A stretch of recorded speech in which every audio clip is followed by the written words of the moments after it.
Charmcaster.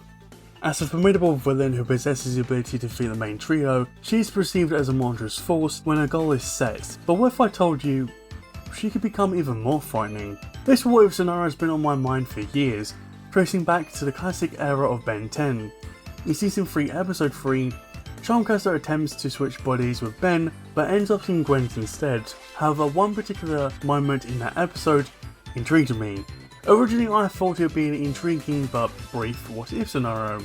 However, over the years, and across the 4 series, this idea evolved from a mere curiosity into a monstrous villain. Heatblast, already a top tier alien in the Ben 10 universe, boasts versatile and potent pyrokinesis abilities. Now imagine those abilities infused with magic. Charmcaster, feats akin to Heatblast powers, presents a formidable force of her own. Combine their powers, and you have a lethal combination. Charmcaster has proven her capability by defeating not only the trio, but also everyone in Legerdemain. Now when it comes to how I would imagine this appearance would be, I imagine Charmcaster taking on the form of Heatblast, but with an adult pyronite physique, adorned with colours reminiscent of her rock monsters, and a head reminiscing of the mask of a puck, mixed in with a bit of Adewata. How would she get this form? Well, we're going to go with the Ben 10 Protector of Earth route, and saying she got hold of an Armature shard for Heatblast. Already her powers complement Heatblast's abilities well, yet this amalgamation isn't her peak potential.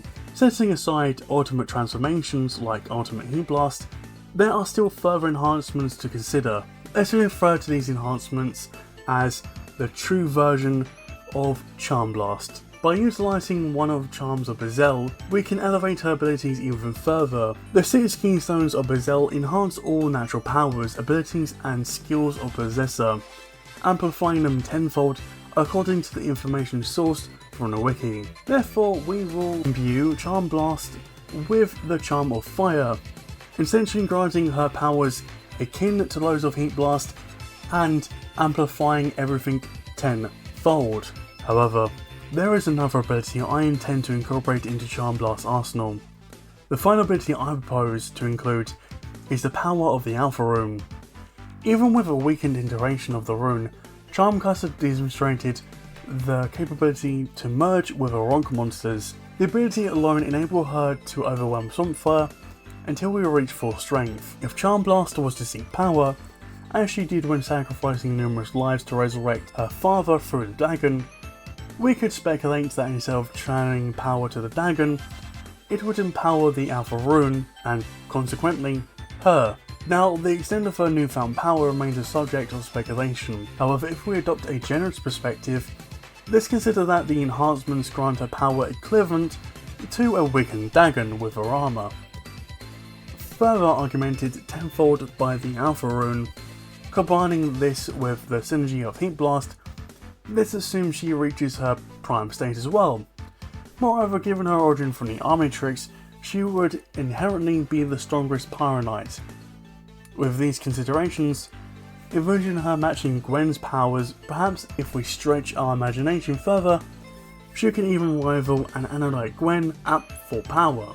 With these enhancements, interestingly, there's another what if scenario I previously discussed that serves as a point of comparison: Dagon infused Gwen. While there are 2 versions, regrettably Charmcaster might only measure up to a weaker iteration of that form.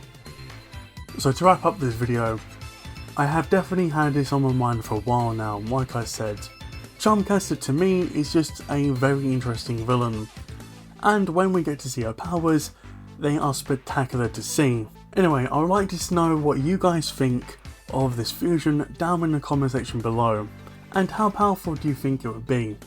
While you're there, also why not like and subscribe, it helps me out a ton. And speaking of helping me out a ton, I would like to thank today's helpers. First of all, thank you on Patreon to Scout, and thank you to Salty on Discord for helping me out there.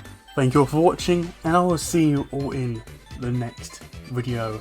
Take care, everyone.